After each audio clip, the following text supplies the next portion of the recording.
Hi, my name is Katie Gorman and I'm from Ireland. I'm Ellen and I'm from Wales. I'm Jamie Hamilton. I live about 30 minutes away from Newmarket. I'm Sam Robinson and I'm from England. So I was very horsey when I was younger and for some reason ended up working in London. So I did 3 years there and decided it wasn't for me. I'm a real country boy and therefore came back to horses.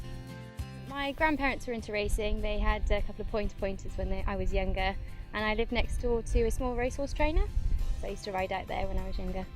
I always wanted to work with animals, and then horses was always going to be the hobby, and then I decided I'd just make horses the career and the hobby as well.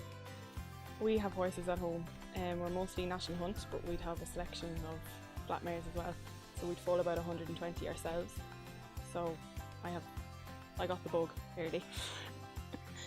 Well, as a previous Irish National Stud graduate myself, I can understand that it's a completely different style and way of doing things out here because of climate and other restrictions. And so they just broaden their base of knowledge and skills that they develop in the business.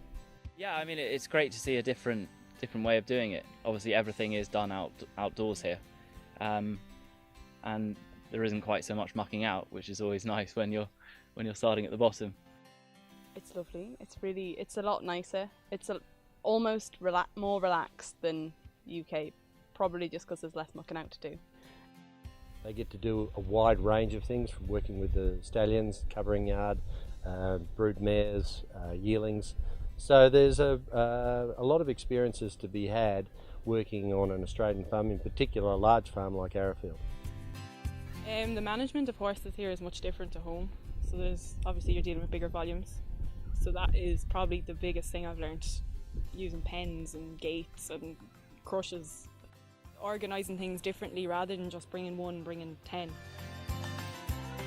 I've definitely learnt more to do with cycling of mares and things. Like Wendy's really good and she explains everything, and if there's surgery with foals and things, I'm allowed to go and watch. So Wendy's explained all that to me as I watch the procedure, which is incredible. I'm better at handling foals now than I was because they're a lot wilder or a little more fun. Yeah. I set myself a goal of achieving about 30 foalings. I'm not currently part of the foaling team, so it's getting up during the evening and trying to see as many as possible. So that means going down there when you finish work and trying to chat the night watch person up to make sure that they remember who you are. It's a once in a lifetime opportunity to work at a farm like Arrowfield with leading sires and some champion brood mares. We've had $1 million yearlings, and these people get to experience something that they may never do in the rest of their career.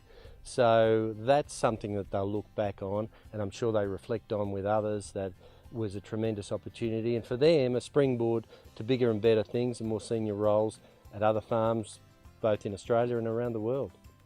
So I'm hoping to work my way up to be a stud manager. An opportunity down here in the Southern Hemisphere with Arrowfield builds on that hugely and stands me in great stead to get another good job back in Europe somewhere. I think the novelty of Arrowfield for me is it's a family business, and that's what I want to bring home eventually. That's why I wanted to come and see how a family business on such a large scale works. My family business will never be as big, but if we could be half as big, we'd be very happy. How do I think I'll describe my time at Arrowfield? Well worth it. Great fun. Like, it's hard, but it's worth it. Amazing, completely different. I'd just say a whole new experience and one which you've just got to embrace with both hands.